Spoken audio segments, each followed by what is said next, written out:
예, 제가 기도하고 시작하겠습니다.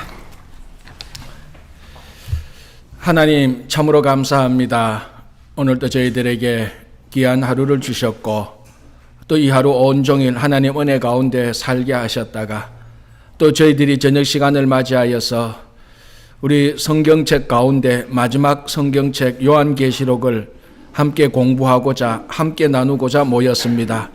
이곳에 모인 분들 또 각기 처소와 또 각자 가정에서 영상으로 함께 하나님의 말씀을 나누는 모든 분들에게 학자의 귀와 학자의 마음과 학자의 혀를 주셔서 잘 알아듣고 그 당시 밤모섬에서 사도 요한이 전파한 그 말씀을 그대로 느낄 수 있도록 들을 수 있도록 또 실천할 수 있도록 은혜를 베풀어 주시옵소서. 예수님 이름으로 기도합니다. 아멘. 예, 계속해서 요한계시록 공부하겠습니다. 항상 요한계시록 공부하기 전에 제일 먼저 무엇을 본다 그랬죠? 도표. 도표. 자, 구조 보겠습니다.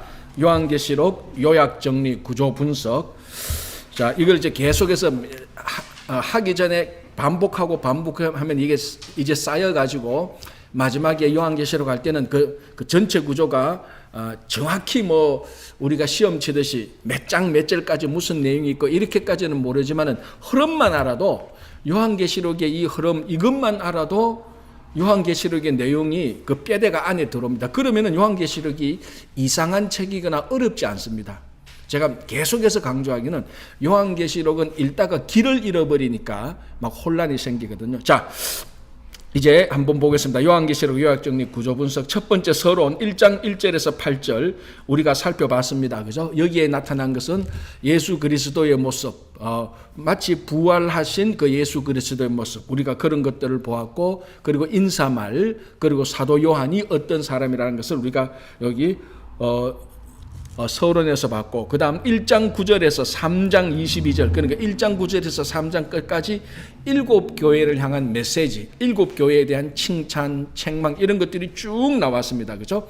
그래서 에베소, 스무나, 버가모, 두아디라, 사데, 빌라델피아, 라오디게아 요까지 우리가 봤고, 이제 4장 5장은 하늘 성전에 대한 환상입니다. 요 4장 5장. 그래서 우리가 지난주에 4장을 보다가 멈추었습니다. 이제 오늘 그 멈춘 곳에서 다시 보는데, 자, 이 구조 분석에 보면은 4장 5장에서 4장 밑에 뭐라고 되어 있죠? 창조주 하나님. 5장 밑에는 구속주 어린 양 되어 있습니다. 그러니까 4장은 자 이제 우리가 공부할 텐데 전체적인 내용을 간략하게 말하면은 사도 요한이 환상 가운데서 하늘로 올라갑니다. 그죠? 그 하늘에서 본 첫 번째 본 게 뭐였다고요? 하나님의 보좌를 보게 됩니다. 그 보좌에 앉으신 이를 보게 되는 거죠. 이제 요것이 초점이 된 것이 4장입니다. 4장. 이제 오늘 요걸 마저 보고 5장까지 넘어갈 건데 5장은 초점이 어디로 옮겨지는가 하면은 어린 양 예수에게로 초점이 옮겨집니다. 하늘 성전에서 둘 다를 보는데 첫 번째는 보좌에 앉으신 하나님을 보고 두 번째는 어린 양 예수 그리스도에게 초점을 맞추게 됩니다. 요 계기가 그러니까 초점이 하나님 보좌에서 어린 양 예수로 초점이 옮겨가는 계기가 무엇입니까? 인을 잡는 겁니다. 그러니까 이제 조금 이따 나오겠지만 보좌에 앉으신 이의 오른손을 보니까 오른손에 두루마리가 있는데 그 두루마리가 일곱 인으로 봉한 두루마리가 보좌에 앉으신 이의 오른손이 있습니다. 오른손이 거기에 놓여 있습니다. 그런데 누군가가 이 두루마기를 받아서 인을 떼야 그 안에 있는 이제 비밀이 나타나는 거죠. 그런데 이제 이걸 아무나 떼는 게 아닙니다. 아무나 두루마리 잡아가지고 인을 뗄 수 있는 게 없습니다. 이게 합당한 자가 와야 됩니다. 그 합당한 자가 어린 양 예수께서 이제 그 하나님의 그 보좌에 앉으신 하나님의 그 오른손에 있는 그 두루마기를 잡아서 다 그걸 받아서 이제 인을 떼는 이제 요 과정으로 오면서 초점이 보좌에 있는 하나님에서 어린 양으로 이제 옮겨오는 겁니다. 그러니까 이제 사도 요한이 하늘 성전에서 그거를 이제 보고 있는 겁니다. 자, 그래서 오늘은 이제 하늘 성전에 대한 환상 4장 5장을 보게 되고 아마 오늘 다 마치면 좋겠지만 오늘 못 마치더라도 아마 다음 주에는 드디어 인을 떼기 시작할 겁니다. 첫 번째 인을 떼고 두 번째 인을 떼고 이제 그게 인을 떼야 요한계시록은 인을 떼고 그게 나타나야 요한계시록을 보는 재미가 있죠. 심판이 나타나야 우리가 일반적으로 알고 있는 거죠. 그러나 사실은 이미 요한계시록의 한 중간에 이미는 사실 우리는 이미 들어온 겁니다. 이미 들어왔고요. 자, 우리가 지난주에 어디까지 보았는가 하면은 요한계시록 4장. 자, 일단 성경을 한번 펴보시기 바랍니다. 요한계시록 4장. 이게 또 성경을 읽으면서 봐야 나중에 기억이 오래 남지, 성경만 읽는다고 해서 기억이 남는 것도 아니고 설명만 듣는 데서 기억이 남는 게 아니더라고요. 성경을 읽으면서, 성경을 보면서 요 부분이 요거다라고 이렇게 하면 나중에 혼자 성경을 읽을 때 여러분들이 훨씬 더 기억하기가 좋습니다. 자, 지난주에 우리가 성경으로 따지자면 요한계시록 4장 2절까지 봤습니다. 4장 2절까지. 맞죠? 그렇죠. 어디까지 봤는가 하면 이제 우리가 교제를 보자면은 보좌에 앉으신 이의 모습을 보게 됩니다. 그런데 4장 2절에 요한계시록 4장 2절에 보니까 죄송합니다. 요한계시록 4장 3절까지 봤죠. 지난주에 4장 3절까지 봤죠. 정확히 말하자면 그죠?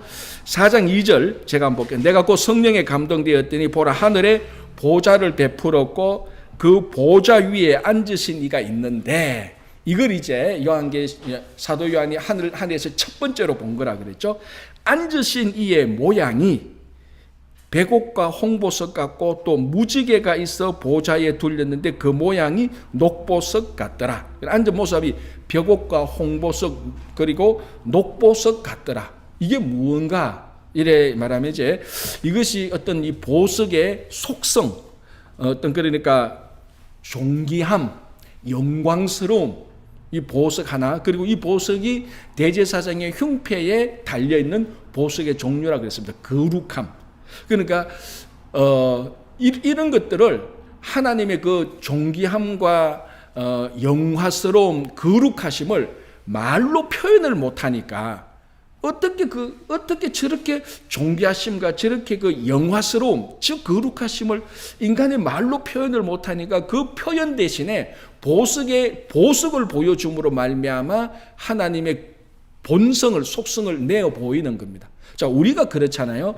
우리가 가다가 어떤 너무나 충격적인 장면을 보거나 아니면 너무나 위대한 웅장한 어떤 장면을 보고 난 다음에 말로 설명을 못하겠다 이렇게 말하잖아요. 말로 설명을 못하는 것들이 참 많습니다. 그러니까 이 보좌에 앉으신 이를 사도 요한이 보았는데 이 말로 설명이 안 되는 겁니다. 그래서 말로 설명을 하는 것보다 그냥 여러분들이 생각하는 녹보석, 홍보석 그걸 생각해보라.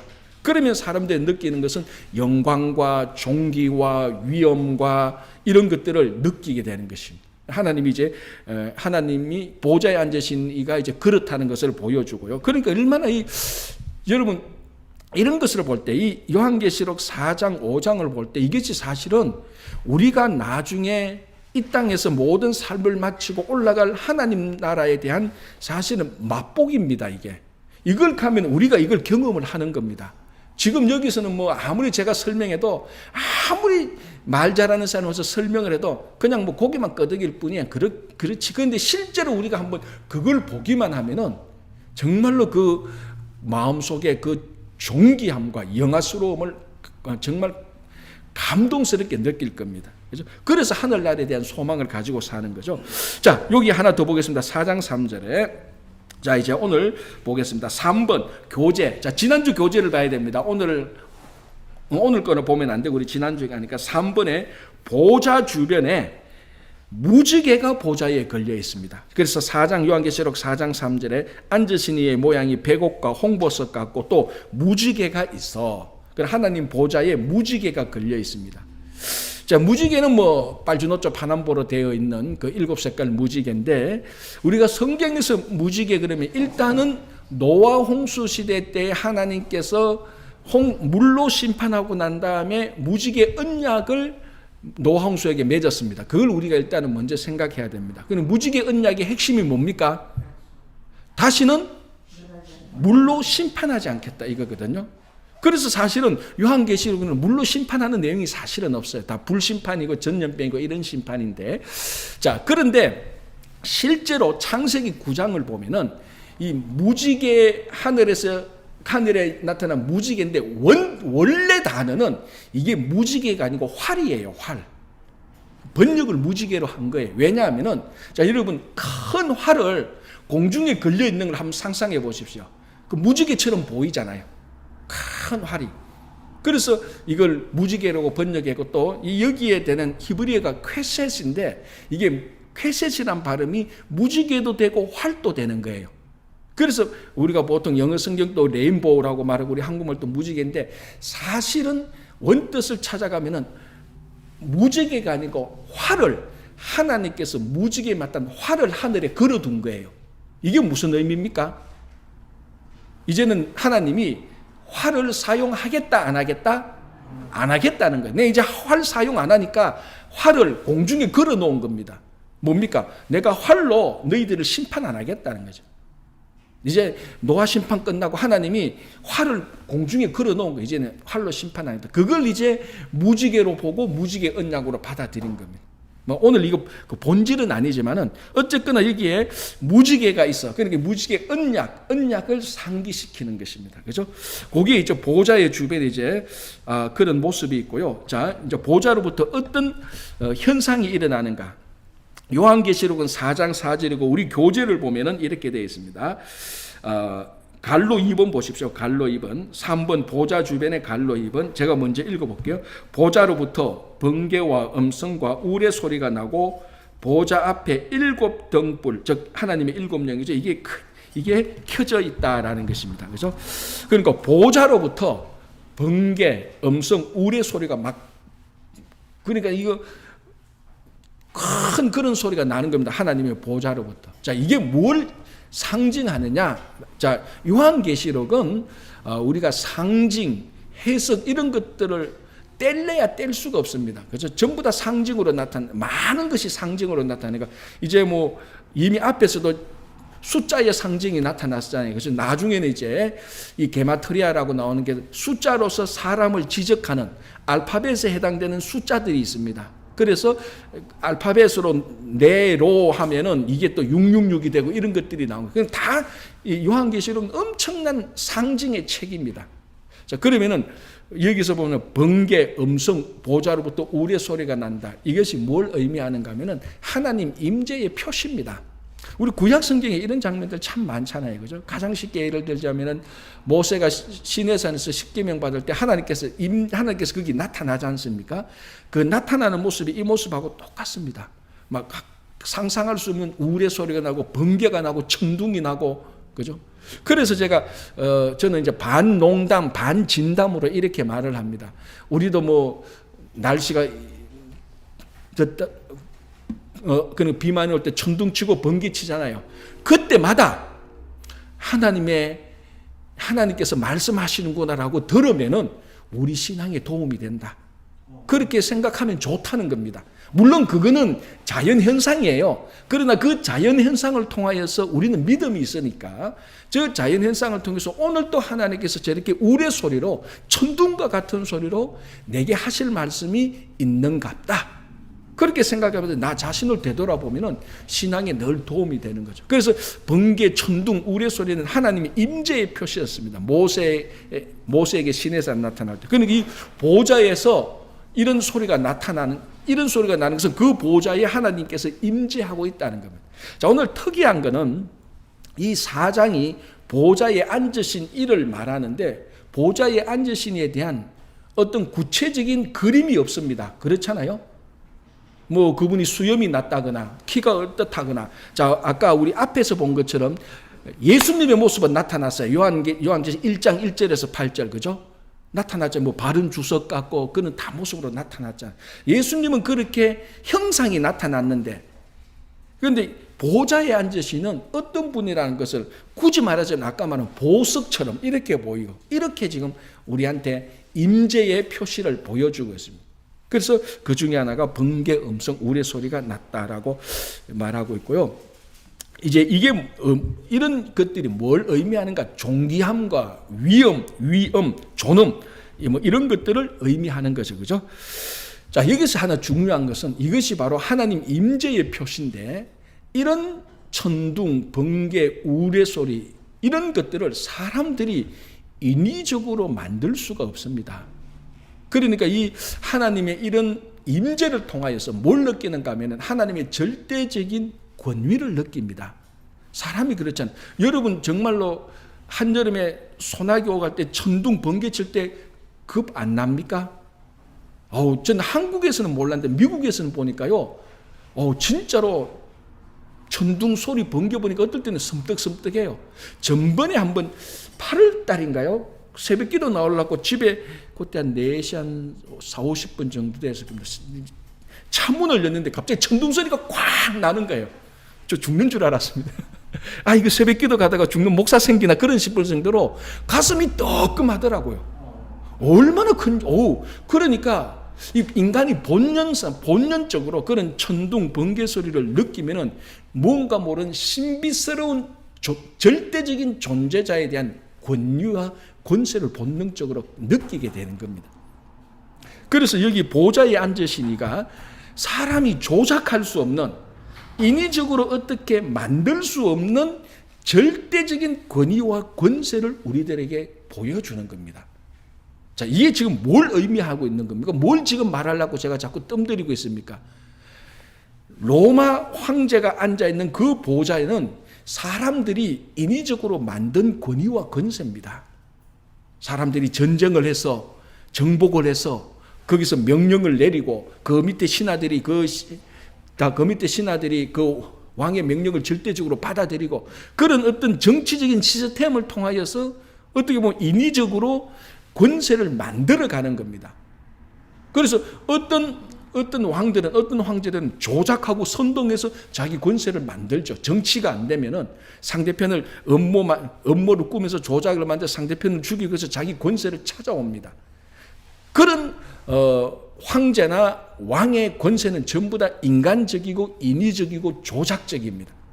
그러나 이 보좌에 앉으신 이로부터 흘러나오는 천둥과 우리와 번개 소리로 나오는 이런 절대적인 권위와 권세는 인간이 조작할 수 없는 것입니다.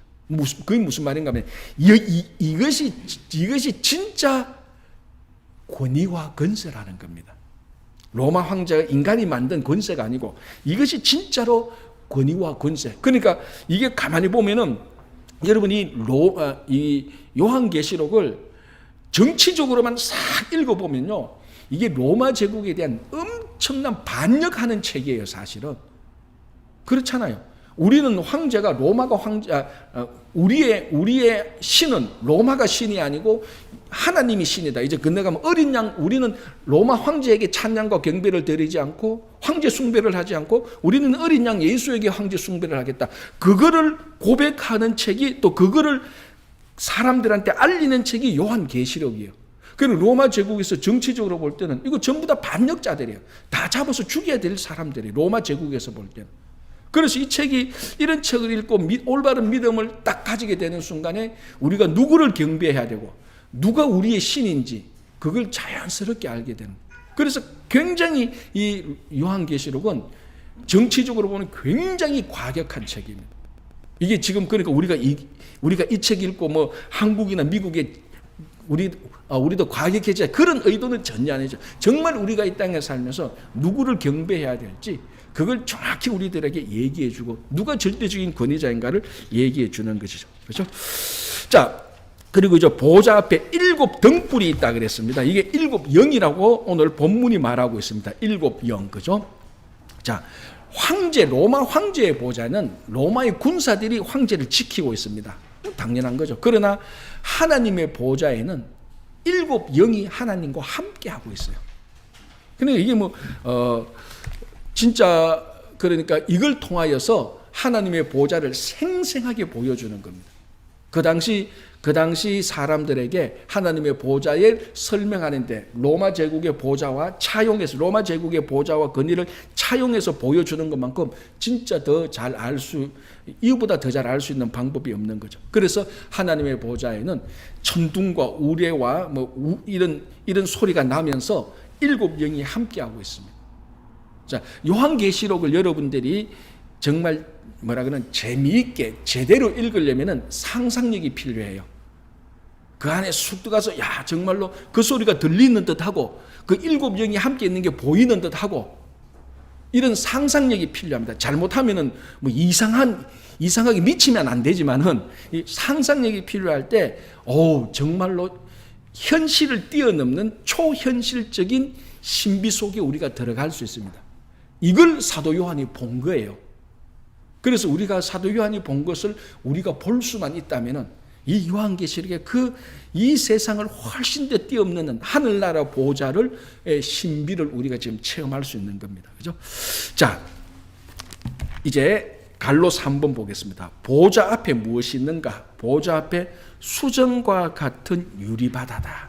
저는 개인적으로 이 부분을 제일 좋아합니다. 보좌의 부분. 어느 부분이 마음에 드느냐? 자, 여러분 한번 생각해 보세요. 보좌 앞에 수정과 같은 유리바다가 있습니다. 이게 유리바다가 뭐 요만큼 있는 게 아니고 무궁토록 쫙 펼쳐져 있습니다. 여러분 혹시 얼어붙은 바다 위를 한번 걸어가 본 적 있습니까? 바다가 얼지 않죠. 저는 1994년도구나. 4년도인가 5년도 헷갈리겠다. 러시아가 이제 막 이제 무너지고 난 다음에 러시아 공산주의가 막 무너지고 난 다음에 러시아가 오픈했습니다. 그죠? 그럴 때 이제 제가 그때 이제 선교학을 공부하고 있었는데 그때 선교 실습이 러시아하고 우즈베키스탄, 카자흐스탄을 한 달 이제 갔다 오는 거였습니다. 그때 이제 처음으로 제가 러시아가 오픈하고 한 1년밖에 안 돼서 이제 미리 가 있는 선교사님들하고 매칭해서 이제 갔는데 94년, 95년인데 러시아에서 가서는 이제 모스크바하고 페테르부르크 그러니까 레닌그라드 그 두 도시를 갔는데 이게 레닌그라드를 가면은 그게 레닌그라드를 가면은 이게 바다가 있는데 그 바다를 핀란드만이라 그래요. 왜 핀란드만인가 하면은 그 바다를 건너서 끝까지 가면 핀란드하고 연결이 돼요. 그 바다를 배 타고 끝까지 가버리면. 그때가 한 저녁 한 6시, 5시, 6시 정도 됐는데 뭐 겨울이니까 2월 달에 갔거든요. 이건 한겨울에 정말로 추워요. 모스크바하고 여러분 레닌그라드 한 2월 달에 가보십시오. 진짜 춥다는 게 사실. 그래서 뭐 내복 입고 추리닝 입고 밖에 있고 이래가 막 나갔어요. 나갈 때는. 한 번 이제 선교사님이 우리가 스케줄을 잡는데 시간이 약간 좀 남아서 한 시간 내지 2시간 좀 남게 되었어요. 그래서 그러면은 우리가 오늘 오래간만인데 우리가 이제 만나게 될 어떤 선교사님을 다 만나게 될 선교사님 가는 도중에 호텔 옆에 이제 핀란드만으로 연결되어지는 그 바다가 있습니다. 그래서 한번 저 바다를 가보자. 왜 그 바다 볼 게 있대요. 그래서 한 5시 정도 어두컴컴하지 꼭 이때쯤 돼서 어두컴컴하게 갔는데 저는 진짜로 그때 뭔가 모르게 사람이 느끼는 신비감이 있잖아요. 그게 뭐냐면 핀란드만에 갔는데 그 바다가 다 얼었어요. 워낙 추우니까. 그래서 사람들이 그 바다에 언 바다 위에서 운전하는 차 말고 특별한 거 있잖아요. 그거 타고 저 안쪽에 가서 바다 낚시를 하는 거예요. 얼음을 깨서 깊이 깨서 거기서 낚시를 하는데 거기서 이제 그 선교사님이 하는 말이 이 바다 따라서 목사님 끝까지 걸어가면 핀란드 간대. 그 핀란드까지 얼었습니까? 하니까 그거는 자기는 모르겠대. 그러나 그까지 가기 전에 추워서 죽을 거래. 그런데 그때 호텔하고 그 바닷가에 이제 이런 가로등을 켜놨어요. 그 바닷가 근처에. 그 바닷가 근처에 가로등을 켜놓고 얼어붙은 바다가 핀란드만이라고 하니까지 쫙 펼쳐져 있는데 그 신비로움 있잖아요. 바다가 얼고 무궁무진합니다. 그래서 우리 팀들이 가서 바다에 가서 한 10분, 20분 계속해서 걸어가 봤죠. 걸어가니까 이쪽에서 낚시하고 저쪽에서 낚시하고 얼음 낚시하는 거죠. 무궁무진한 진짜로 얼어붙은 바다가 앞에 쫙 펼쳐져가 있는데 그 뭔가 말로 설명할 수 없는 신비로움 있잖아요. 저는 그것이 지금까지 여행을 하면서 보았던 제 손가락 5손가락 안에 드는 신비로운 곳을 방문했던 것이. 왜 이런 걸 말하냐? 보좌 앞에 수정과 같은 유리바다가 쫙 펼쳐집니다. 제가 왜 이렇게 자꾸 말을 반복하는가 하면 여러분 상상하시라고 하는 거예요. 그래야 요한계시록을 읽는 기분이 나는 거예요. 그 앞에 수정과 같은, 여러분 수정 바다에 크리스탈과 같은 그런 유리바다가 쫙 펼쳐져 있습니다. 하나님 보좌 앞에. 그게 얼마나 신비스러운 우주적 본연적인 신비함이 거기에 들어가 있는 겁니다. 그게 신비로움. 그러니까 이 세상에 있는 잡다한 근심, 걱정 이런 것들이 다 사라지고 뛰어넘는 그런 신비로움, 그리고 그런 뭐라 그러는가 존엄함이라고 말하죠. 그리고 수정과 같은 유리바다니까 얼마나 정초스럽겠습니까? 얼마나 정결하겠습니까? 그게 보좌 앞에 펼쳐져 있습니다. 왜 이렇게 설명을 하죠? 하나님을 설명할 수 있는 방법이 없기 때문에 이렇게 설명을 하는 거예요. 그 하나님의 신비로움, 우주적 신비로움, 그것을 서술을 해봤자 안 되는 거예요. 지금 보고 있잖아요. 내가 얼마나 버벅거리는지. 제가 얼마나 버벅거리면 이걸 설명을 하고, 아니, 사실 설명할 거 없어요. 가서 보여주면 끝나는 거예요. 못 보여주니까 제가 설명하니까 버벅거리는 거예요. 사도 요한이 그걸 보고 한마디로 말합니다. 수정과 같은 유리바다가 펼쳐져 있다.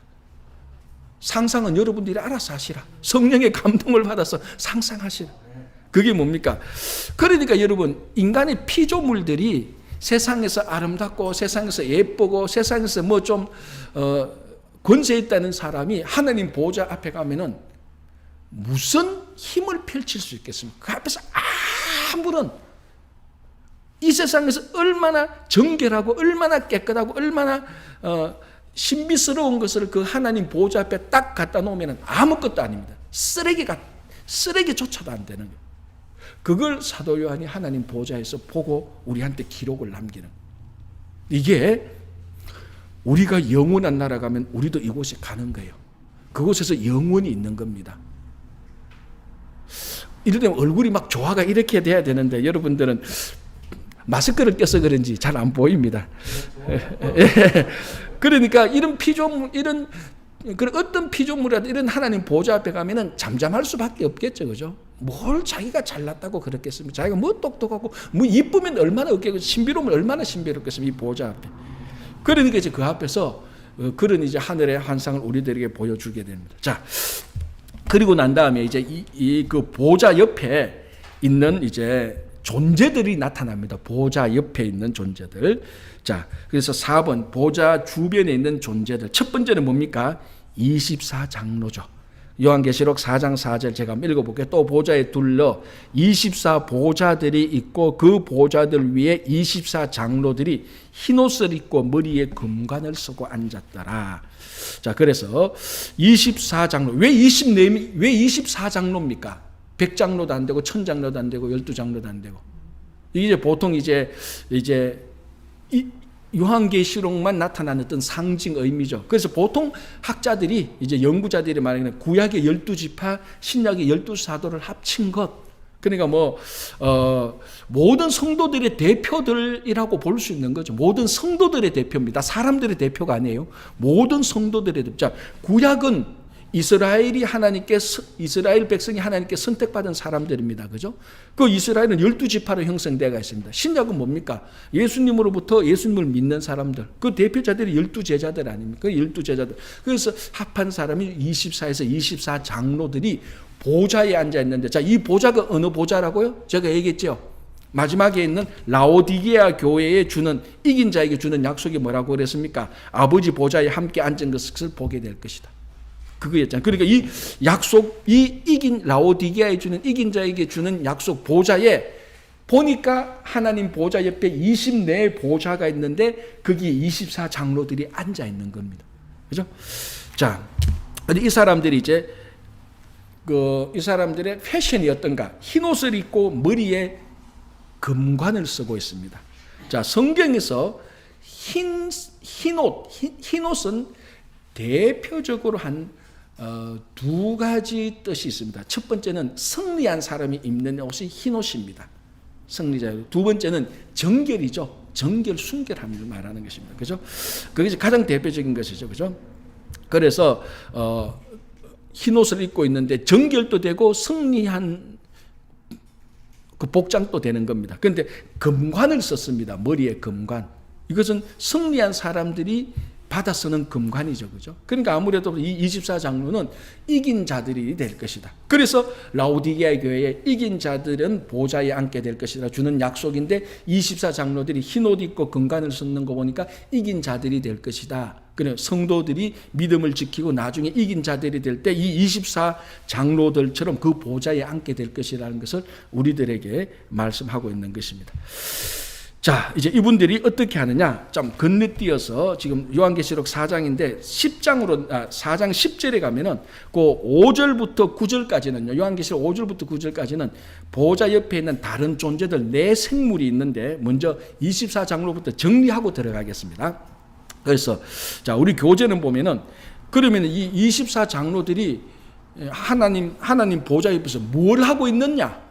그 보면은 하나님께 경배하고 관을 벗어 하나님께 드립니다. 그러니까 24장로들의 사역이 뭔가 하면은 전도하고 선교하는 거 아니에요.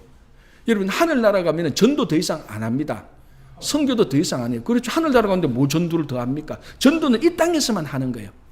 하늘나라 가면은 찬양과 경배 외에는 아무것도 없습니다. 그렇죠? 그래서 24장로들이 하는 것은 하나님께 경배하는 겁니다. 그러니까 하늘나라 가면은 구원받은 성도들이 하는 것은 영원토록 하나님을 경배하고 찬양하는 것. 그렇죠? 24장로들이 경배하고 관을 벗어서 하나님께 드리는 것입니다. 관, 머리에 관, 금관. 자, 자기가 관을 벗어서 관을 준다는 것은 내가 다른 사람의 관을 받아서 쓴다는 것은 내가 다른 사람에게 이겼다는 표시입니다. 이긴 사람이 쓰는 그 머리에 이 금관인데 24장로들이 다 자기들의 머리에 관을 벗어서 보좌에 계신 하나님께 드리는 겁니다. 이분만이 정말로 진짜로 이긴 자니까. 그렇게 해서 자기 자신의 권위와 자기 자신의 어떤 것을 금관을 벗음으로 말미암아 그것을 다 내려놓고 하나님께 다 드리는, 그래서 찬양을 하고 하는 그런 모습들이 나타나고 있습니다. 자, 지난주에 얘기했죠. 요런 폼이 24장로들이 자기들이 찬양을 하고 금관을 내어준 요런 폼들이 도미티아누스 황제 경기 때에 일어났던 폼하고 좀 비슷합니다. 제가 지난주에 얘기했죠. 다시 말하자면 도미티아누스 황제가 경기 시합할 때, 이게 이제 경마 시합이라고 얘기를 하더라고요. 경마 시합, 경마 시합을 할 때 도미티아누스 황제가 이제 황제로서 참여하고 일장 연설을 합니다. 연설을 하면은 24인 성가대가 황제를 찬양합니다. 황제를 찬양하고 그 찬양이 끝나면은 경마 시합이 시작되는 겁니다. 그리고 24인 성가대가 황제를 찬양하는 것을 차용해서 24장로들이 하나님을 찬양하는 겁니다. 그러니까 그 당시 사람들은 그런 내용들을 알기 때문에 하나님을 찬양한다는 것을 이렇게 찬양하듯이 하나님께 찬양하는데 진짜 우리가 찬양 드려야 될 분은 황제가 아니고 하나님이구나라는 것을 쉽게 알아들 수 있는 거죠. 그렇죠? 자, 그러면 24장로들이 무엇을 찬양하는가? 찬송가 가사 내용이 있습니다. 자, 악보는 없는데 가사는 있어요. 11절, 4장 11절인데요. 먼저 제가 성경을 읽어볼게요. 요한계시록 4장 11절. 이렇게 되어 있습니다. 우리 주 하나님이여 영광과 존귀와 권능을 받으시는 것이 합당하오니 주께서 만물을 지으신지라 만물이 주의 뜻대로 있었고 또 지으심을 받았나이다. 이게 24장로들이 하나님께 드리는 찬양의 내용입니다. 뭐 별거 없죠. 우리 뭐 이런 내용들 많잖아요. 그죠? 많은데 로마 제국에서 이런 찬양이 들려졌다는 것은 이건 또 어마어마한 또 일이 되는 거죠. 자, 그 단어 하나를 보면 우리는 괜찮아요. 주 하나님이란 말. 주 하나님. 요거는 그 당시에 도미티아누스 황제를 호칭하던 단어들입니다. 도미티아누스 황제에게 그 신하들이 황제를 볼 때 주 하나님이여라고 이렇게 불렀습니다. 그러니까 황제가 신이에요. 그러니까 황제를 부르는 호칭 가운데 하나가 주 하나님이란 호칭이 있습니다. 그래서 이제 요건 처음에 제가 얘기를 했었으면 더 좋을 건데 안 했는 안 있는 가운데 하나가 요한계시록이 어느 황제 때 기록되어졌느냐 하는 게 요한계시록의 중요한 또 이슈 중에 하나입니다. 둘 중에 하나입니다. 네로 황제 때 기록되었거나 아니면 도미티아누스 황제 때 기록되거나 두 시대 중에 하나가 기록되었습니다. 둘 다 보면은 둘 다 합당한 근거가 있어요. 그래서 지금 학자들 가운데서도 네로 때 기록되었다고 말하는 사람도 있고, 아니다 도미티아누스 황제 때 기록되었다라고 말하는 사람도 있고, 그걸 우리가 밝히는 건 우리 요한계시록 성경 공부에 중요한 건 아닙니다. 그건 학문적이니까. 그러나 오늘 여기서 주 하나님이라고 말할 때 이것이 네로에 붙였던 호칭이 아니고 도미티아누스 황제 때 붙였던 호칭이라고 본다면 이거 도미티아누스 황제 때 기록되었을 수도 있겠네, 그렇게 말을 할 수 있을 겁니다. 어쨌든 중요한 것은 이 호칭이 원래는 황제 때 붙였던 호칭인데 이것을 떼서 하나님에게 주는 것입니다. 무슨 말이냐? 원래 이 주 하나님은 황제가 아니고 이 보좌에 앉으신 분이 주 하나님이라고 24 장로들이 찬양을 하는 겁니다. 그런데 황제가 이걸 봤다면 기분이 좋겠습니까? 나쁘겠습니까? 그러니까 어떻게 보면 지금 계속해서 몇 번 반복하는데 이게 전부 다 로마 황제에 대한 반역을 할 수밖에 없는 그런 내용들이 있는 겁니다. 그러니까 우리 성도들이라는 것은 어떻게 보면 이 세상을 반역하는 사람들이에요. 우리는 세상의 가치를 우리는 반역하는 사람들이에요. 세상의 목적과 세상의 쾌락과 세상이 절기하는 것을 우리는 거스르는 사람이에요. 세상이 찬양하는 것을 우리는 찬양하지 않아요. 그거를. 그러니까 세상의 가치를 우리는 뒤집어 엎는 사람이죠. 그러니까 요한계시록은 사실은 뭐를 뒤집어 엎습니까? 로마 제국을 뒤집어 엎습니다. 그래서 나중에 가면은 무너졌도다 바벨탑이야 그거 나오잖아요. 제가 이사야 때 우리 지난주에 얘기했잖아요. 바벨탑이 아니고 바벨론, 죄송합니다. 열방에 대한 심판을 할 때 이사야 마침 매칭이 돼서 괜찮은데 이사야 때 열방에 대한 심판할 때 이사야 선지자가 바벨론을 할 때 함락되었도다 바벨론아 얘기했잖아요. 그게 요한계시록이 그대로 나옵니다. 무너졌도다 바벨론아 이렇게 나옵니다. 그러니까 이 성도의 삶이라는 것은 바벨론과 같은 세상을 뒤집어 엎는 그런 삶이 돼야 돼요. 그러니 여기에 십자가의 능력과 있고 이 신앙의 능력과 힘입니다. 이런 성도들이 이 땅에 몇 명만 있어도 세상은 바뀌기 시작하는 거예요. 몇 명만 있어도 되는 거예요. 그렇죠? 이제 거기에 대한 강력한 이제 도전을 우리한테 주는 거죠. 그래서 그 메시지를 보면은 이거는 황제에 줄 게 아니고 하나님에게 줄 것이다. 그래서 주 하나님이여 영광과 존귀와 권능을 받은 것이 합당하다. 황제가 합당한 것이 아니고 여호와 하나님 이 보좌에 앉으신 분이 영광과 존귀와 권능을 받으시는 분이 유일하게 합당하다. 그분은 만물을 지으시고 만물이 주의 뜻대로 있다. 만물의 권능인 것을 찬양을 하고 있습니다. 여기 이제 보좌 옆에 있는 24 장로들의 모습, 24 장로들의 사역, 24 장로들의 찬양하는 내용들입니다. 이게 지금도 하늘나라에서 그렇게 찬양을 하고 있는 거죠. 이게 보여야 되는데, 들려야 되는데. 자, 이제 그리고 두 번째 보겠습니다. 교재를 보면요. 5번이죠. 5번. 보좌 주변에 있는 존재들 두 번째는 네 생물들이 나옵니다. 24 장로들도 있고요. 24 장로들과 함께 네 생물들이 있는데 첫 번째 생물은 뭐냐? 사자입니다. 라이온, 사자. 두 번째 생물은 송아지. 세 번째 생물은 독수리. 네 번째 생물은 사람입니다. 이게 이제 요한계시록 4장 6절에 있죠. 제가 4장 6절을 한번 읽어볼게요. 보좌 앞에 수정과 같은 유리바다가 있고 보좌 가운데와 보좌 주위에 네 생물이 있는데 앞뒤에 눈들이 가득하더라. 네 생물, 사자, 송아지, 독수리 그리고 사람과 같은 네 생물이 있는데 앞뒤로 눈이 가득해요. 이 상상하면 끔찍스러워요, 그죠? 눈이 가득한 이런 모습들이 있습니다. 자, 일단 먼저 네 종류의 생물의 의미를 한번 봅시다. 사자가 뭘 의미할까? 이거는 짐승의 왕입니다. 그죠? 짐승의 왕. 그리고 송아지는 사람들이 기르고 있는 가축의 대표. 그리고 독수리는 하늘 짐승의 대표. 사람은 뭡니까? 만물의 영장. 그러니까 이 네 생물이 각각 자기 영역에 있는 대표성을 의미하는 거죠. 그러니까 여기서 내 생물이라는 것은 그럼 뭘 의미하는 겁니까? 모든 피조물이라는 의미가 있는 거죠. 그죠? 내 생물이. 사람도 있고, 그러니까 다 사람 독수리, 사람 독수리, 송아지, 사자처럼 모든 피조물을 의미하는 그런, 딱 그런 게 됩니다. 자, 어쨌든 이런 모든 내 피조물의, 내 생물의 앞뒤에 눈들이 가득한데, 자, 7절 한번 볼게요. 요한계시록 7절을 제가 읽어볼게요. 그 첫째 생물은 사자 같고, 둘째 생물은 송아지 같고, 셋째 생물은 얼굴이 사람 같고, 넷째 생물은 날아가는 독수리 같은데, 자, 그리고 한번 보겠습니다. 이제 교재 갈로 2번에 안과 주위에 눈들이 가득한 6날개를 가졌다. 자, 이 네 생물인데 각각 6날개를 가지고 있습니다. 무엇을 하나 알 수 있는가? 우리 이사야 선지자가 소명을 받을 때에 누구를 만나게 됩니까?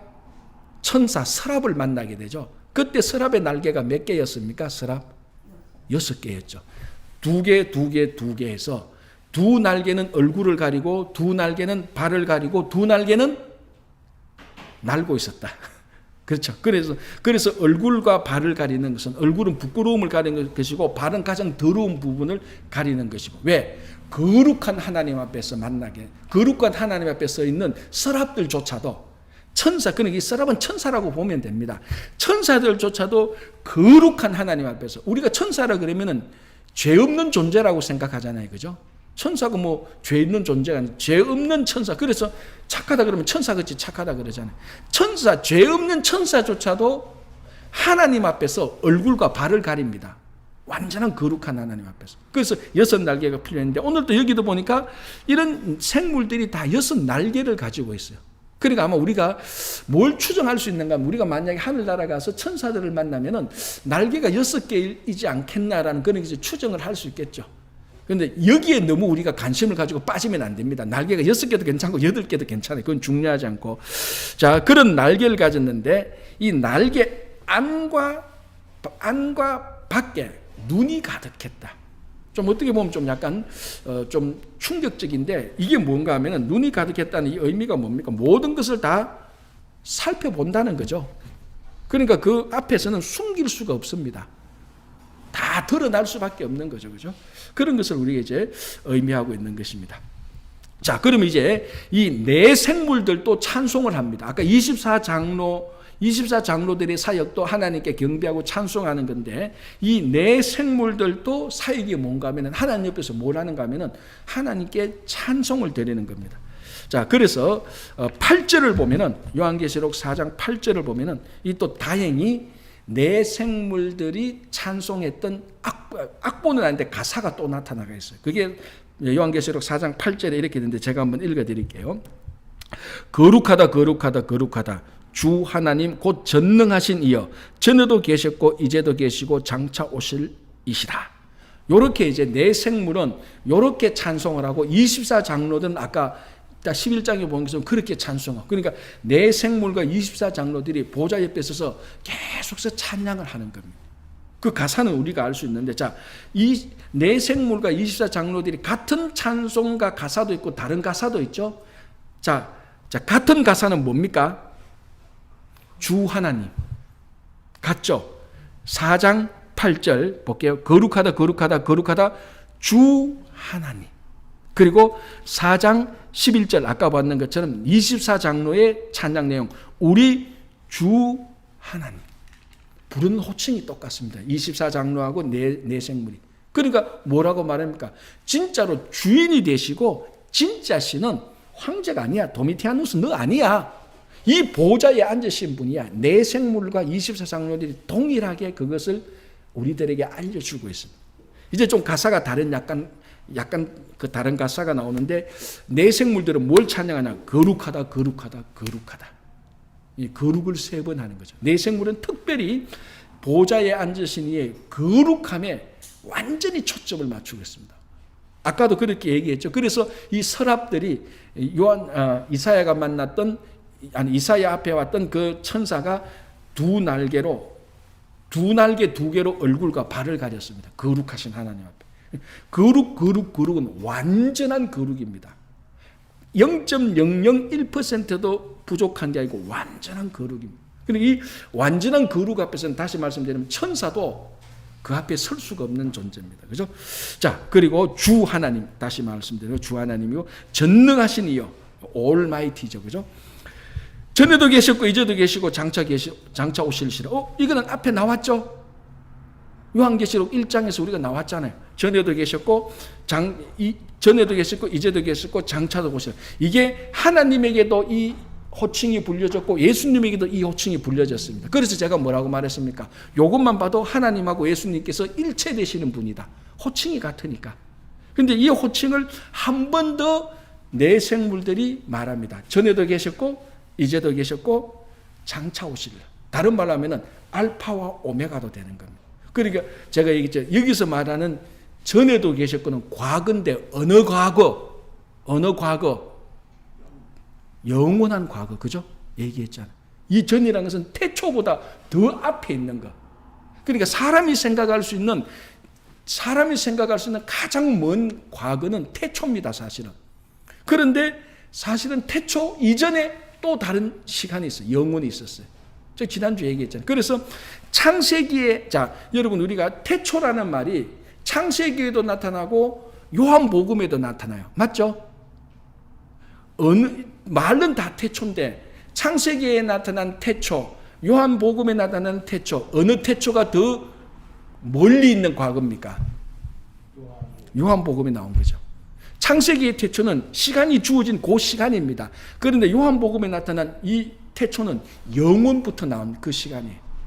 그런데 여기서 전에도 계셨고 이제도 계셨고 앞으로 계실 분, 이 전은 영원부터 계셨다는 거예요. 그리고 앞으로 계시다. 영원까지 계실 것이다. 그런데 이 영원부터 영원까지 있는 분이 우리와 오늘 함께하고 계시다. 전에도 계시고 이제도 계시고. 그래서 이것을 제가 요한계시록 1장 할 때 이 호칭은 출애굽기 3장 14절에 나오는 스스로 있는 자라는 이 호칭의 의미하고 같은 겁니다. 여호와라는 이름하고 같죠. 스스로 있는 자. 그래서 영어로 말하면 I am that I am. 모세가 묻지 않습니까? 백성이 내가 만났던 당신을, 하나님을 누구라고 물으면은 당신이 어떤 하나님을 만났냐고 물으면 내가 누구를 만났다고 말을 할까요? 하니까 하나님이 스스로 있는 자를 만났다고 말해라. 나는 여호와라. 그게 그 호칭이, 그 여호와 스스로 있는 자의 그 호칭이 전에도 계셨고 이제도 계셨고 영원히 계신 이 호칭하고 같은 의미가 되어지는. 그래서 그 영원성을, 그러니까 그 영원성을 내 생물이 찬양을 하는 겁니다. 그러니까 사람은 우리는 3차원에 살고 있잖아요. 물론 요즘은 이제 4차원에 대한 관심이 굉장히 많습니다. 드라마도 보면 시간 여행을 하고 하는데 인간이 고작해야 4차원밖에 안 돼. 4차원 따지고 아니죠. 하나님의 차원은 무슨 차원입니까? 영원입니다. 영원. 영원 속에서 3차원에 있는 우리를 봅니다. 그런데 우리는 3차원 안에 있는 우리를 보면서 영원 속에서 우리를 보는 하나님에 대해서 하나님이 이러쿵 저러쿵 우리가 입을 댄다고요. 얼마나 우습습니까? 얼마나 가짜습니까, 그게. 그런데 영원에 계신 하나님이 우리를 보고 3차원에 있는 우리를 보고 하나님 이래도 됩니까? 저래야 되지 않습니까? 그게 영원에 계신 하나님 볼 때 얼마나 우습겠습니까? 얼마나 우습겠습니까? 근데 더 우스운 건 뭔 줄 압니까? 3차원에 있는 우리가 영원한 하나님을 보고 막 마음대로 얘기한다니까요. 인간이 교만해요. 하나님과의 관계에 있었으면요, 하나님 앞에 서면은 어떤 착한 사람도 교만할 수밖에 없습니다. 그래서 하나님의 거룩하심, 하나님의 절대적인 거룩하심, 완전한 거룩하심, 하나님의 완전한 영원성, 이것을 내 생물이 찬양을 하고 있습니다. 자, 여러분, 우리가 성경을 공부를 할 때나 우리가 기도를 할 때나 하나님에 대해서 생각할 때 종종 하나님의 온전한 거룩하심과 하나님의 영원하심에 대해서 우리가 늘 묵상을 해야 됩니다, 사실은. 우리가 이런 부분에 대해서 생각하는 게 굉장히 약해요. 너무너무 약해요, 우리 성도들. 특별히 저한테도 그런 부분이 있고, 저한테 특별히 이제 우리 한국교회 성도님들이 이런 하나님의 본질적인 속성, 하나님의 신비로움, 예수 그리스도의 아름다움, 온전한 거룩하심, 영원하심, 이런 부분에 대해서 깊이 생각하는 훈련이 안 돼가 있어요. 우리는 열심히 기도하고 우리가 봉사하고 이런 훈련은 참 잘 되고 이거는 참 좋아요. 너무 참 우리 한국교회 성도 잘 됐는데, 좀 더 본질적으로 말해서 본성, 속성에 대해서 깊이 묵상하는 부분은 우리가 참 약하다고요. 그래서 사실은 이게 먼저 돼야 되는 겁니다. 그래서 하나님의 거룩하심과 영원하심을 생각하면은 자연적으로 그분을 경배하는 마음이 우리 속에서 생겨나야 되는 겁니다. 그게 지금 내 생물과 24장로들의 찬양의 가사가 우리들에게 던져주는 신앙의 도전이 되기도 합니다, 사실. 그죠? 그런데 이제 우리들이 이게 미국 신앙생활도 좀 그래요. 미국 철학이나 미국 교육 자체가 다 실용주의잖아요. 다 실용주의. 그래서 신앙생활도 굉장히 실용적인 신앙생활에 초점이 많습니다. 그래서 예를 들자면 우리가 학교에서 설교학을 배웁니다. 설교학에 반드시 강조하는 게 적용을 시켜라. 성도들이 어떻게 삶을 살아야 되니까 적용을 시키라. 그게 설교학의 마지막 마무리입니다. 그 말이 틀린 말은 절대로 아닙니다. 설교를 하는데 삶에 적용을 안 시키면 그건 좋은 설교가 아니죠. 그러나 어떨 때에는 적용 없이 하나님의 거룩하심과 하나님의 영원하심을 그대로 보여주기만 해도 이거는 위대한 설교입니다. 이렇게 할 수 있는, 굳이 설교를 예를 들자면 그렇게 그대로 보여줄 수 있는 설교자가 가장 좋은 설교자예요. 사실은. 성도님들 기도 열심히 해야 됩니다. 하루에 10분씩 점심 먹고 어떻게 하고 봉사해야 됩니다. 여러분 시간 쪼개서 이렇게 실용적으로 설교할 때 적용해서 똑똑 입에 통 넣어주는 그런 설교도 중요하지만은, 정말 위대한 설교자는 하나님의 아름다움과 거룩하심을 보여주는, 하나님 나라를 그대로 보여주는, 그게 가장 위대한 설교입니다. 이제 그렇게 하면은 우리들은 그런데 익숙치 못해가지고 좀 지겨워하기 시작하는 거예요. 우리는 실용주의, 우리는 간절함, 이런 것 때문에. 그런데 요한계시록을 보면은 그런 부분에 대해서 엄청나게 우리에게 도전을 주고 있습니다. 오늘 24장로들과 내생무들의 찬송과 가사만 해도 한번 보십시오. 하나님의 그냥 존귀하심과 위대하심과 아름다움과 영원함을 그냥 그대로 찬양을 하는 거예요. 그 앞에 우리가 하나님에 대해서, 창조주에 대한 그 하나님에 대해서 우리가 깊이 생각을 하게 되는 것이죠. 그죠? 자, 이렇게 해서 4장이 끝납니다. 이제 하늘 보좌를 이제 보게 되는 건데, 정리를 하자면은, 4장의 정리를 하자면은, 요런 것들이 이제 실용주의진 성경 공부예요. 정리를 하자면 딱딱 해주는 거, 이런 것들이 경배받으실 분은 하나님 한 분밖에 없다는 것을 확실히 보여주는 거죠. 로마 황제가 아니다. 더 이상 우리는 로마 황제를 경배하지 않는다. 우리는 보좌에 앉으신 이를 경배한다. 그리고 또 뭡니까? 우리를 통치하시는 분은 로마 황제가 아니다. 저 보좌에 앉으신 분이 우리를 통치하는 분이다. 그리고 세 번째, 진짜 거룩하신 분은 로마 황제가 아니야.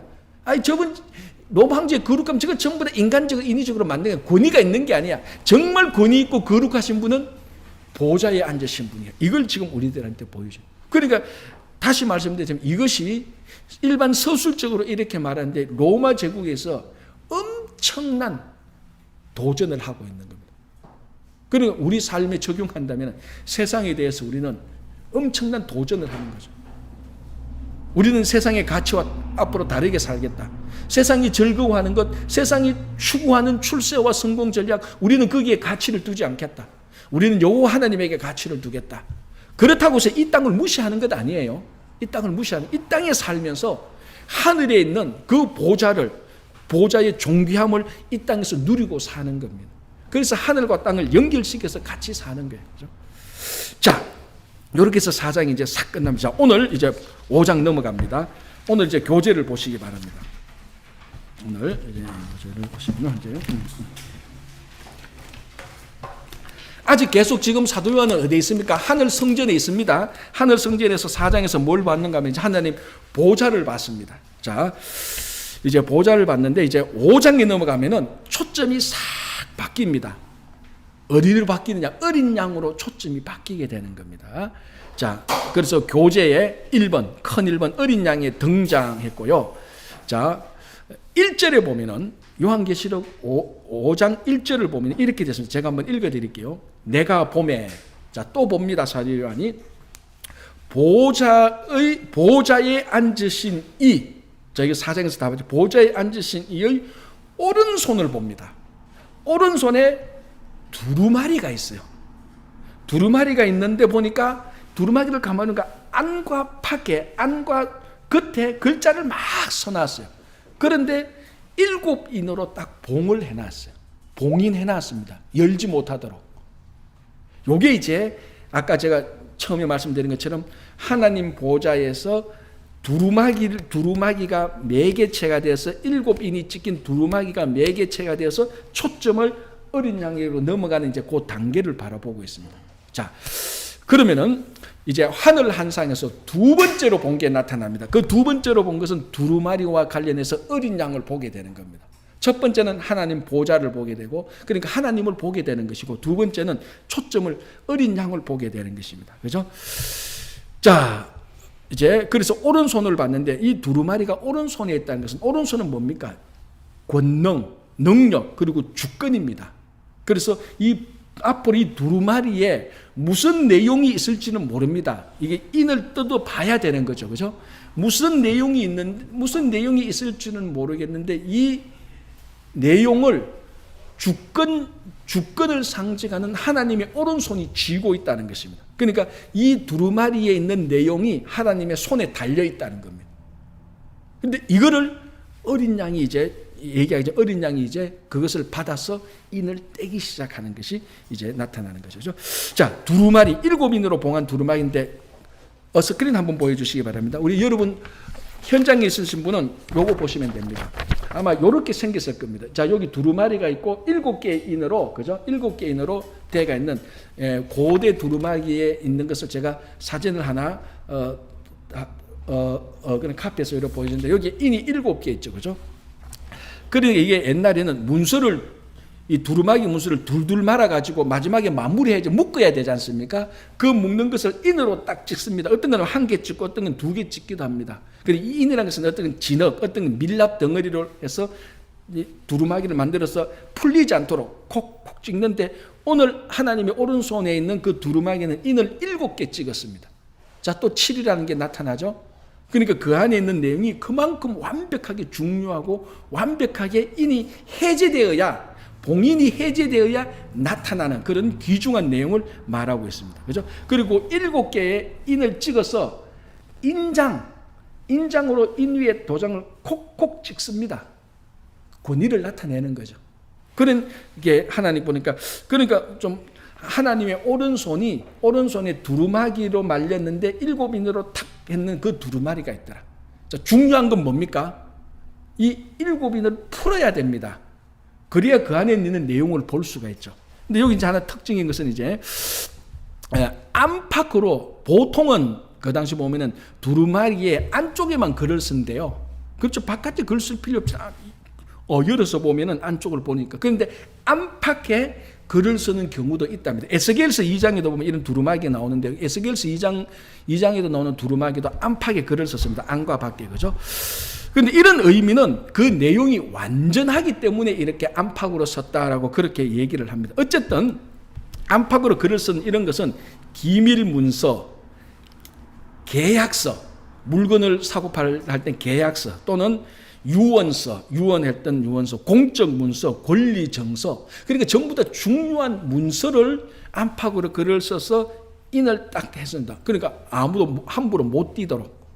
그러니까 하나님의 오른손에 7인이 찍힌 두루마기는 뭔가 모르게 엄청나게 중요한 내용이 있다는 거죠.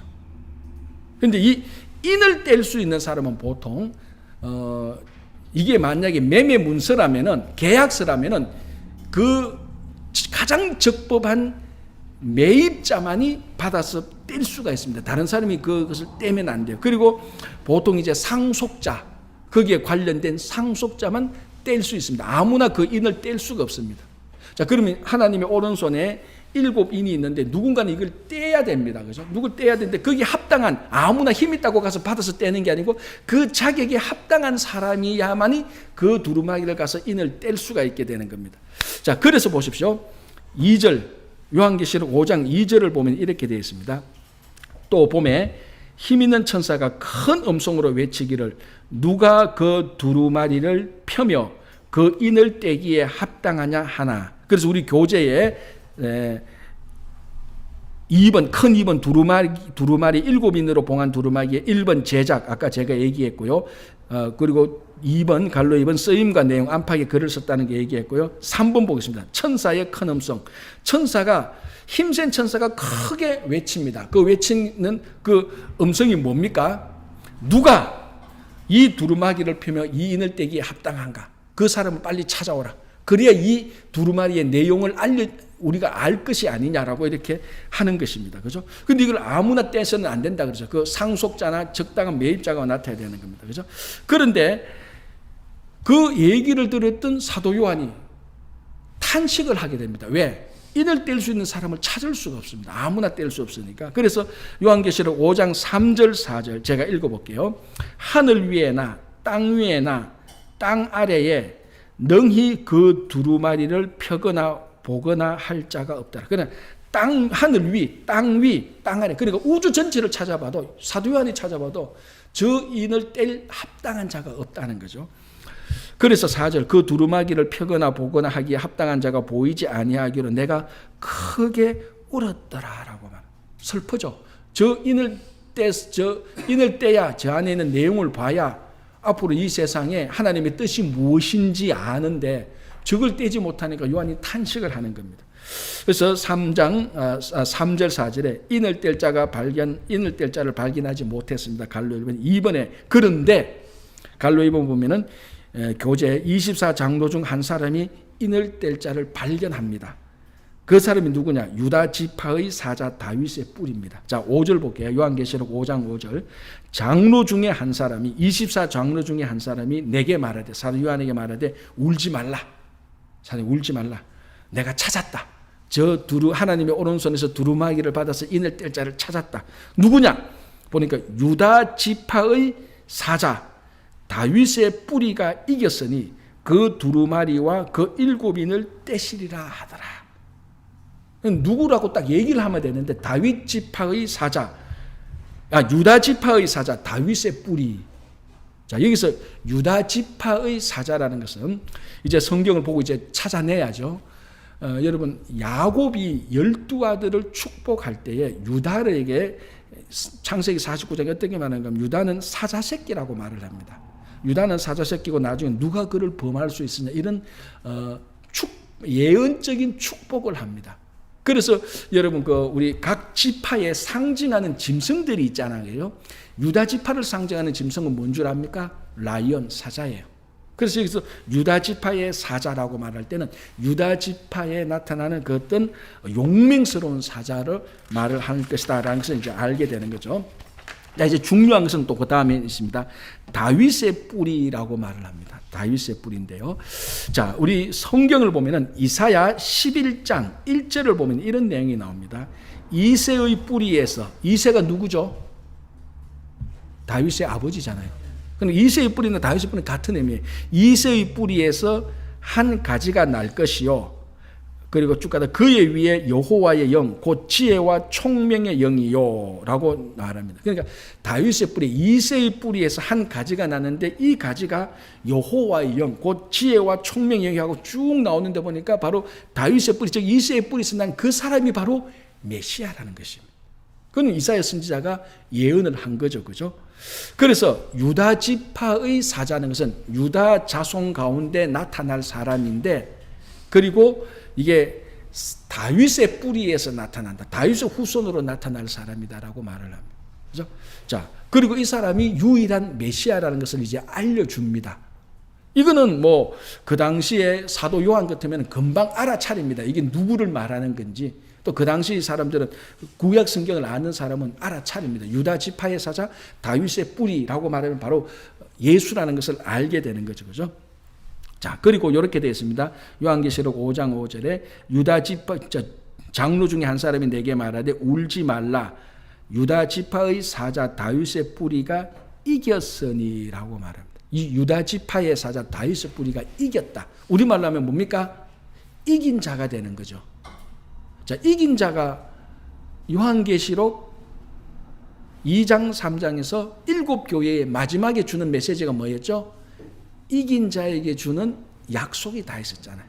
다 이긴 자에게 주는 약속이고 계속 반복해서 말하자면 라오디게아 교회에 이긴 자에게 주는 약속은 보좌에 앉게 될 것이라고 말을 했습니다. 그죠? 근데 이긴 자는 하나님의 약속을 받게 되는 것입니다. 근데 오늘 여기 보니까 바로 그 이긴 자라고 말할 때 유다 지파의 사자 다윗의 뿌리가 이긴 자가 되는 것입니다. 이 이긴 자가 유일하게 그 하나님의 오른손에서 두루마기를 받아서 인을 뗄 수 있는 자격이 나타나는 거예요. 그렇죠? 자, 이사야 11장 10절에 이런 내용이 있습니다. 이사야 11장 10절. 다윗의 뿌리가, 그러면 다윗의 뿌리에서 난 자가 진짜 이긴 자가 되는가 하면 이렇게 되어 있습니다. 이사야 11장 10절. 그날에 이새의 뿌리에서 한 싹이 나서 만민의 기치로 설 것이요 라고 말합니다. 만민의 기치, 이게 만민 기치는 깃발, 배너입니다. 배너. 히브리어로 뭐죠? 여호와 니시. 니시라는 말이 승리, 깃발이란 말입니다. 그러니까 만민의 기치로 설 것이, 만민의 깃발로 설 것이. 누가? 다윗의 뿌리에서 난 가지가 만민의 깃발, 배너, 승리자가 될 것이라는 거예요. 다윗의 뿌리에서 오는 그분이 온 인류의 승리자가 되고 궁극적으로 사탄을 정복하는 승리자가 될 것입니다. 그래서 이사야 11장에는 만민의 기치로 설 것이기 때문에 여기에 열방이 다 모여드는 겁니다. 제가 이사야 11장 할 때 했죠? 기억 안 나시는가? 예. 그래서 예수 그리스도가 바로 이긴 자가 되는 겁니다. 이 사람이 두루마기를 받아서 인을 뗄 수 있는 자인데 7교회에 전부 다 공이 7교회에 다 마지막에는 이긴 자에게 주는 약속을 했습니다. 이 이긴 자가 누굽니까? 예수 그리스도라는 거예요. 예수 그리스도 안에서 7교회에 준 약속이 다 성취되는 겁니다. 그러니까. 그죠? 그래서 여기서 유다 지파의 사자 다윗의 뿌리가 이겼으니 그 두루마리와 그 7인을 떼시라. 드디어 사도 요한이 발견했습니다. 와! 24장로 가르치셨는데 유다 지파의 사자 다윗의 뿌리인데 이긴 자가 되어서 이분이, 이 존재가 두루마리에 받아서 인을 떼겠구나. 이제 그 존재를 봅니다. 자, 우리 요까지만 하고 마칩시다. 요한계시록 5장 6절. 저 본문을 보는 게 더 나을 것 같습니다. 내가 보니 보좌와 내 생물과 장로. 자, 이제 내가 또 보니 누구를 보려 그래요? 유다 지파의 사자 다윗의 뿌리 이긴 자 그 사람을 그 존재를 보려고 합니다. 그런데 그리고 내가 또 보니 보좌와 내 생물과 장로들 사이에 있는 거예요. 그런데 보니까 뭐가 있어요? 어린 양이 한 마리가 있는. 그래서 보십시오. 내가 또 보니 보좌와 내 생물과 장로들 사이에 한 어린 양이 서 있는데 일찍이 죽임을 당한 것 같더라. 이게 요한계시록에 나타나는 가장 큰 반전 가운데 하나입니다. 자, 앞에서 뭐라고 그랬습니까? 유다 지파의 사자라고 말했어요. 그러니까 뭘 기대합니까? 사자는 아니다 할지라도 사자와 같은 용맹한 무언가를 기대했을 겁니다. 그리고 이긴 자니까, 다윗의 뿌리에서 이긴 자니까 엄청난 헤라클레스와 같은 그런 용맹한 존재를 기대했을 겁니다. 그런데 막상 이렇게 24장로 내 생물 가운데 있는 존재를 보니까 아무것도 없고 어린 양만 하나 딱 있는 거예요. 보니까 일찍이 죽임을 당했던 어린 양이, 이 어린 양이 하나님의 오른손에서 두루마기를 받아서 인을 뗄 자라는 겁니다. 그런데 여기에 반전이라는 것이, 양은 짐승 가운데 가장 약한 짐승입니다. 우리가 얘기하잖아요. 양떼가 가는데 다람쥐 한 마리만 뛰어가도 양들은 다 겁내하는 존재예요.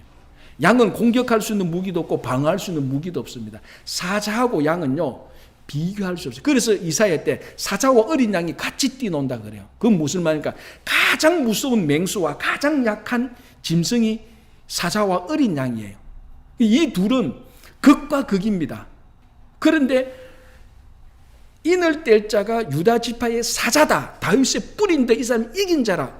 어떤 존재를 기대한다고요? 헤라클레스와 같은 존재를 기대합니다. 와, 드디어 위대한 인물이 나타나. 아니면 성군을 기대하겠죠. 아니면 진짜 위대한 큰 인물을 기대했겠죠. 그런데 보니까 죽임을 당했던 어린 양이 하나 있습니다. 완전히 반전이 일어나는.